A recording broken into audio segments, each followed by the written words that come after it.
विपक्षी गठबंधन कुछ महीनों की कवायद के बावजूद सभी दलों के बीच एकजुट होकर लड़ने का भाव नहीं पैदा कर पाया है।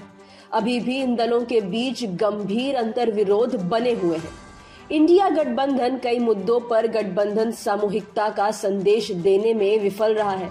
सबसे बड़ी बात यह है कि शुरू के दिनों में बीजेपी के खिलाफ एकजुट होकर लड़ने का जो भाव दिखाया गया था वह कमजोर पड़ता हुआ दिख रहा है।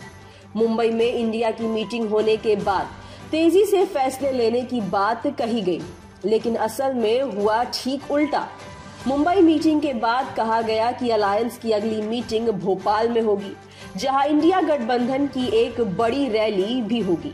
लेकिन मध्य प्रदेश में कांग्रेस नेता कमलनाथ ने कह दिया कि रैली स्थगित हो गई है। इंडिया की ओर से इस बारे में कोई औपचारिक जानकारी नहीं दी गई। सूत्रों के अनुसार कमलनाथ और उनके कुछ करीबी नेता भोपाल में गठबंधन की रैली कर विधानसभा चुनाव को राष्ट्रीय चुनाव नहीं बनाना चाहते थे। अभी तक गठबंधन की मीटिंग या रैली की कोई तारीख सामने नहीं आई है। मुंबई में इंडिया गठबंधन ने अलग अलग कमेटी बनाने का भी ऐलान किया, लेकिन उन कमेटियों की भी खास सक्रियता नजर नहीं आ रही है।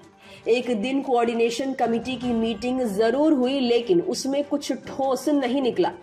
गठबंधन के अंदर नेताओं का आपसी अंतर्विरोध खुलकर सामने आ रहा है।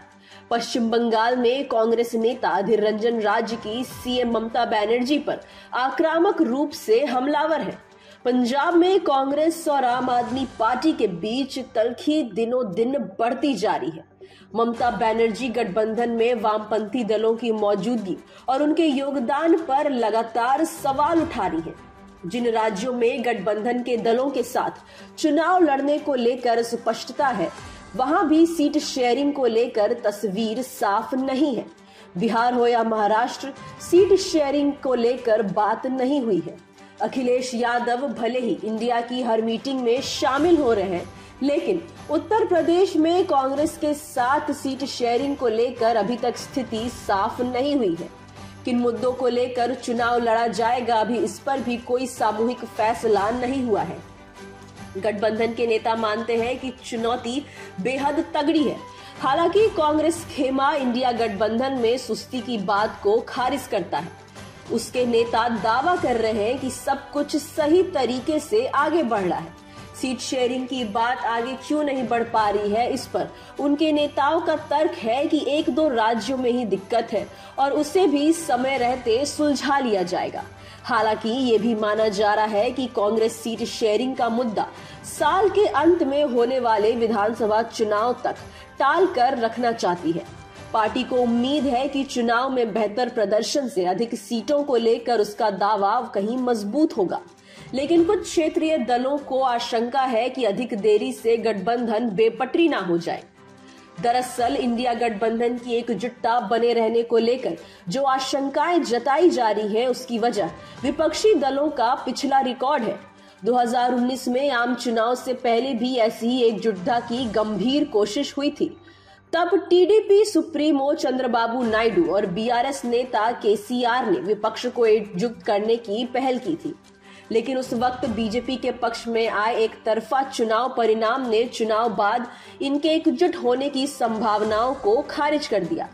आज ये दोनों नेता इंडिया गठबंधन का हिस्सा तक नहीं है। उधर इंडिया गठबंधन के सामने आने के बाद एनडीए भी अपना कुनबा बढ़ाने की मंशा दिखा रहा है। तमिलनाडु में एआईएडीएमके का बीजेपी से अलग हो जाना उनके लिए भी बड़ा झटका है। वैसे कहा जा रहा है कि केंद्र में सत्तारूढ़ पार्टी का शीर्ष नेतृत्व इस साझेदारी को बचाना चाहता है।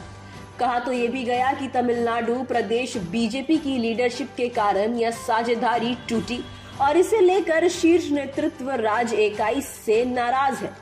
बहरहाल 2024 से पहले एक बार फिर गठबंधन की राजनीति की वापसी होती दिख रही है और माना जा रहा है कि तमाम राज्यों के छोटे बड़े दलों की हिस्सेदारी जिस गठबंधन के पास होगी, उसे लाभ मिल सकता है। Bureau report, city post live.